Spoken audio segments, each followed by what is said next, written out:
চিন্তাটা করতে হবে বিয়ের আগ থেকে। প্রথম যে চিন্তাটা করতে হবে সেটা হলো যে আপনি যদি অবিবাহিত হয়ে থাকেন তাহলে আপনি কিছুটা লাভবান এই লেকচার শোনার পর। আর যদি আপনি বিবাহিত হয়ে থাকেন তাহলে আপনাকে আবার রিফর্ম করতে হবে চিন্তাটাকে। যদি এই লেকচারের কোনো একটা পার্টের সাথে আপনার কিছু গ্যাপ থেকে যায় তাহলে ওই জায়গাটা আপনাকে রিফর্ম করতে হবে, আবার আপনাকে একটু কাজ বেশি করতে হবে আপনাকে। আর যারা বিয়ে করেন নাই এখনো তারা বেশ লাভবান এখন, বোথ আমাদের সিস্টার্স এবং ব্রাদার্স। তো প্রথম জায়গাটা হচ্ছে যে আমাদের চিন্তাটা হবে এমন, যদি আমরা অবিবাহিত হয়ে থাকি, যে আমার লাইফের একটা এইম আছে, একটা এম্বিশন আছে। সেকুলার কনসেপ্টের এম্বিশন হচ্ছে দুনিয়া, আর আমার এম্বিশন হচ্ছে আমি দুনিয়ার কল্যাণ চাই কিন্তু পরকালীন মুক্তি চাই। এই হলো আমার ইসলামিক কনসেপ্ট, যে আমি দুনিয়ার কল্যাণ অবশ্যই চাও। দুনিয়াতে আমি একটা বাসস্থান আমার দরকার, একটা জব দরকার আছে, আমার ডিগ্রি সার্টিফিকেটসের দরকার আছে, আমার ব্যবসা বাণিজ্য দরকার আছে, কেরিয়ারের দরকার আছে, কিন্তু আমার উদ্দেশ্যটা হবে পরকালীন স্বার্থ বজায় রেখে দুনিয়ার মুসাফিরের এই জীবনটা কাটিয়ে দেয়া। এখানে সবকিছু পূরণ হবে না, সব স্বপ্ন পূরণ হবে না, আর সব স্বপ্ন পূরণ হয়ে গেলে দুনিয়াটাই জান্নাত হতো আর কি। আর দুনিয়াতে সবকিছু পাওয়া যাবে না বলেই এটা দুনিয়ার কোনো কিছু স্থায়ী নয়। এখানকার সুখও স্থায়ী নয়, এখানকার কোনো কষ্টও কিন্তু স্থায়ী নয়। যে কোনো সিচুয়েশনই পড়ি না কেন চিন্তা করবো যে এটা স্থায়ী নয়, এটা চলে যাবে, হোক কষ্ট অথবা সুখ। আর এর এক্সাম্পল তো নবী সাল্লাল্লাহু আলাইহি ওয়াসাল্লাম দিয়েছেন, ওই যে মৃত গাধার সাথে। তোমরা কি কেউ 1 দিরহামের বিনিময়ে এই গাধা ক্রয় করবে? সাহাবীরা বলেছেন যে 1 দিরহাম কেন, বিনামূল্যে দিলেও কেউ ক্রয় করবে না। তো আল্লাহ রাব্বুল আলামিনের কাছে দুনিয়ার মূল্য এতটুকুই। অন্য হাদিসে এসেছে যদি একটা মাছির দানার পরিমাণও মূল্য থাকতো দুনিয়ার আল্লাহর কাছে, আল্লাহ পাক কাফের মুশরিকদেরকে 1 ফোঁটা পানি পান করতে দিতেন না। আবার আরেকটা হাদিস এসেছে আঙ্গুল চুবিয়ে দেওয়ার কথা মহাসাগরের মধ্যে, সেখানে আঙ্গুল বের করলে যতটুকু লেগে থাকে হাতে সেটা হলো দুনিয়া, বাকিটা পরকাল। সো একজন স্মার্ট মানুষ, হিউম্যান বিং বা মুসলিম, সে কখনোই দুনিয়ার স্বার্থটাকে মুখ্য করে দেখবে না। তো আমরা যারা ইসলামিক আইডিওলজি নিয়ে চলাফেরা করি, আমরা দুনিয়ার কল্যাণটা চাবো কিন্তু পরকালীন মুক্তি নিশ্চিত করতে হবে। তো প্রথম কথা কি, concept of the ambition of লাইফটা ঠিক করতে হবে। সেটা সূরা আলে ইমরানের 185 নম্বর আয়াতে আছে। আল্লাহ রাব্বুল আলামিন বলেছেন, বা'দা আউযু বিল্লাহি মিনাশ শাইতানির রাজিম, ফামান যুহযিহা আনিন নার ওয়া উদখিলাল জান্নাতা ফাকাদ ফাজ। কিয়ামতের দিন যাদেরকে পুলসিরাত পার করানো হবে, জান্নাতে প্রবেশ করানো হবে, জাহান্নাম থেকে নিষ্কৃতি দেওয়া হবে, ফাকাদ ফাজ, সে তখন সফল হলো। মানে সে তখন চূড়ান্ত সাফল্য অর্জন করবে, এর বাইরে কোনো সাফল্যের ডেফিনেশন নাই। তো বিয়ে করেন আর নাই করেন, আগে কনসেপ্টটা ঠিক করতে হবে যে আমি আমার সাফল্য বলতে কি বুঝাচ্ছি। এখন যদি দেখেন যে আপনার এই ফিলোসফির সাথে বর্তমান লাইফ লিডিং এর পার্থক্য দেখা যাচ্ছে, তাহলে প্রথমে তওবা করে ফিরে আসতে হবে। এবং তওবা করার জন্য শুধু মুখ থেকে আস্তাগফিরুল্লাহ ওয়া আতুবু ইলাইহি পড়া যথেষ্ট নয়। খালেস ভাবে, একনিষ্ঠভাবে ওযু করে, সালাত আদায় করে, চোখের পানি ঝেড়ে দিয়ে আল্লাহ রাব্বুল আলামিনের কাছে রাতের অন্ধকারে বলতে হবে, আস্তাগফিরুল্লাহাল্লাযী লা ইলাহা ইল্লা হুয়াল হাইয়ুল কাইয়্যুম ওয়া আতুবু ইলাইহি।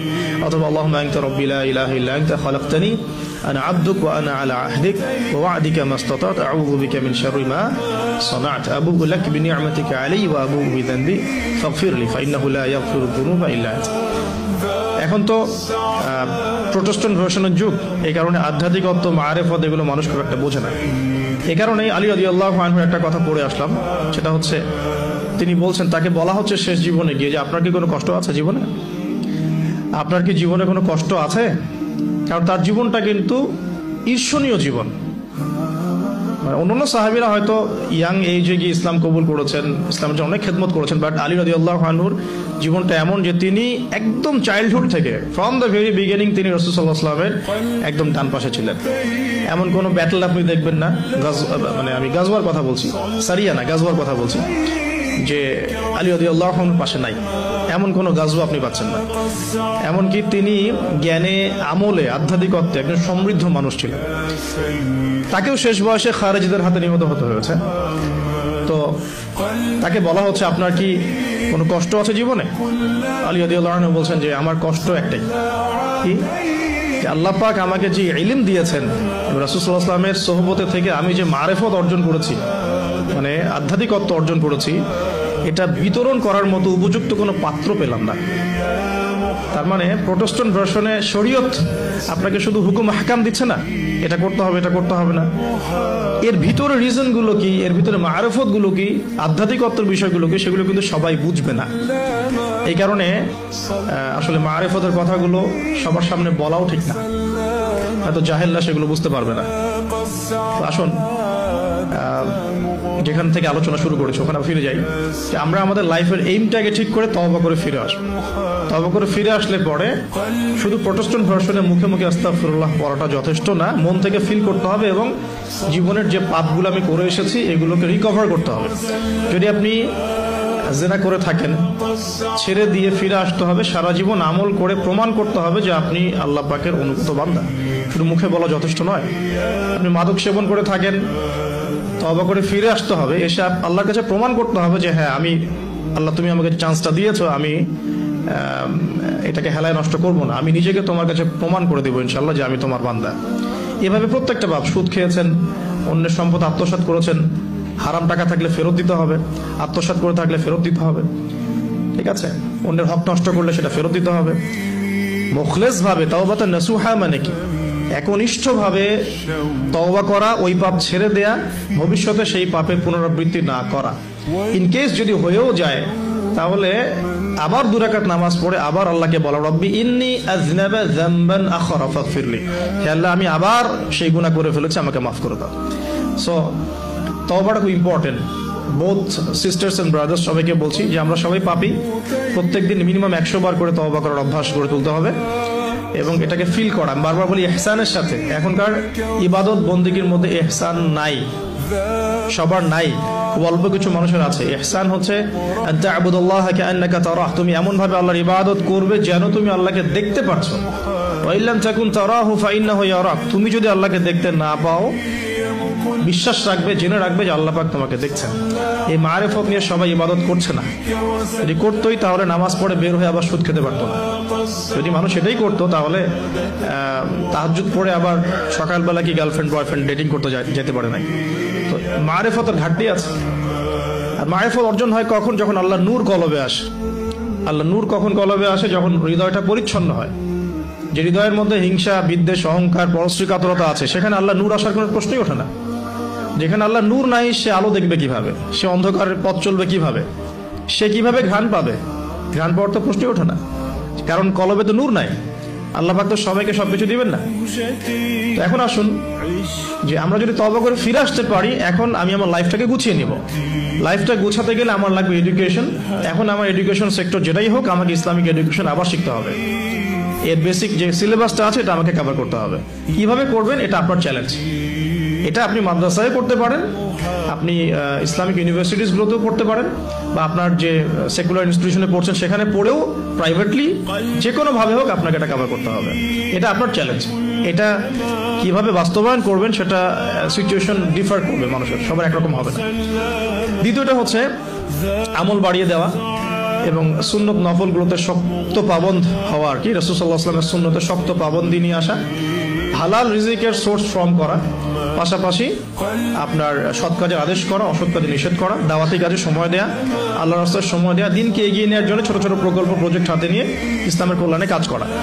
তো এই প্রত্যেকটা কাজ জড়িত হয়ে আছে এখন ফ্যামিলি ডেভেলপমেন্টের সাথে। আর পরিবার একটা চ্যালেঞ্জ, এবং আপনার পরবর্তী লেগেসি রেখে যেতে হবে, সন্তানও প্রতিপালন করতে হবে। তাহলে পরিবার এবং বিয়েটা একটা বড় ফ্যাক্ট। এখন যারা আমরা বিয়ে করি নাই বা করে ফেলেছি, তাদের এখানে একটা চ্যালেঞ্জ আছে, সেটা হলো আপনার পরিবারটাকে জান্নাতি পরিবার রূপে গড়তে হবে। এখন গড়তে হলে কি করতে হবে? ধরেন আমি ধরে নিচ্ছি আপনি বিয়ে করেন নাই। প্রথমত আপনার বিয়ের ক্ষেত্রে কোনো প্রকার ভুল করা যাবে না। বিয়ের ক্ষেত্রে আপনার কোনো রকমের ভুলের কোনো অবকাশ নাই। অবকাশ নাই বলতে বোঝাচ্ছি যে যখন আপনি বিবাহিত নন তখন আপনার কাছে বিয়েটা একটা ফ্যান্টাসি, যে বিয়ে করতে হবে, বিয়ের আলোচনা শুনলে মুখে হাসি চলে আসছে, কিন্তু বাস্তবতা কিন্তু এমন নয়। যদি আপনি ডিসিশন নিতে ভুল করেন, আদর্শ পরিবার গড়াটা খুব ডিফিকাল্ট হবে এবং পরবর্তী লেগেসি সন্তান প্রতিপালন ইসলামিক প্যারেন্টিংসে অনেক বেগ পেতে হবে আর কি। তো বিয়ের ক্ষেত্রে রাসূল সাল্লাল্লাহু আলাইহি ওয়াসাল্লাম যেটা বলেছেন যে তোমরা অবশ্যই দিনদারিতাকে প্রাধান্য দিবে। এখানে যদি তার সৌন্দর্য থাকে, সে দেখতে সুন্দর হয়, বংশ ভালো হয় এবং অর্থবিত্ত থাকে, এটা তো আপনার নূরুন আলা নূর, আলোর উপরে আলো। যদি এটা নাও হয় তারপরে আপনাকে দিনদারিতা প্রাধান্য দিয়েই বিয়ে শাদী করতে হবে। এই জায়গায় কোনো রকম কম্প্রোমাইজ করতে যায় না, বা এই ব্যবসায় ভুল করলে আপনি সারা জীবন লস খাবেন না, ঠিক আছে? আর যারা বিয়ে করে ফেলেছেন কিন্তু দিনদারিতার ঘাটতি আছে, তাদের জন্য সবর ছাড়া কোনো অপশন নাই। সবরের মধ্য দিয়ে ঠান্ডা মাথায় স্ত্রীকে বা স্বামীকে ওয়াজ নসিহত করতে করতে করতে, দোয়া করতে করতে, আল্লাহ যদি কোনোদিন হৃদয় বা কলবকে পরিবর্তন করে দেন, ইনশাল্লাহ আপনিও আপনার পরিবারটাকে আদর্শ পরিবার করতে পারবেন ইনশাল্লাহ। আর যদি দেখেন যে নূহ আলাইহিস সালামের মতো ঘটনা ঘটেছে, সুদীর্ঘকাল চেষ্টা করার পরে কোনো ফলাফল আসছে না, তাহলে আপনি আপনার কবরের ফিকির করেন, তারা তাদের কবরের ফিকির করুক, ব্যাস ছেড়ে দেন। ওই যে লাইসা মিন আহলিক, সে তোমার পরিবারের কেউ নয়। তাকে বলা হয়েছে, নূহ আলাইহিস সালামের ছেলেকে বলা হয়েছে। নূহ আলাইহিস সালাম বলছেন যে ছেলে, আমার ছেলে আল্লাহ, সে আমার পরিবারের, তাকে কি মাফ করা যায় কিনা? আল্লাহ পাক বলছেন লাইসা মিন আহলিক, সে তোমার পরিবারের কেউ না। তার নাম ছিল কেনান। এখন ধরে নিলাম যে আপনি বিয়ে করেন নাই, তাহলে আপনার সিদ্ধান্ত হবে এখান থেকে ইসলামিক প্যারেন্টিং করার জন্য আপনাকে দিনদারিতাকে প্রাধান্য দিয়েই স্বামী বা স্ত্রী চুজ করতে হবে। এরপর বাকিগুলো দেখবেন ইনশাআল্লাহ। আমরা দোয়া করি আল্লাহ পাক সবাইকে দিনদার স্বামী এবং স্ত্রী নসিব করুন, আমিন।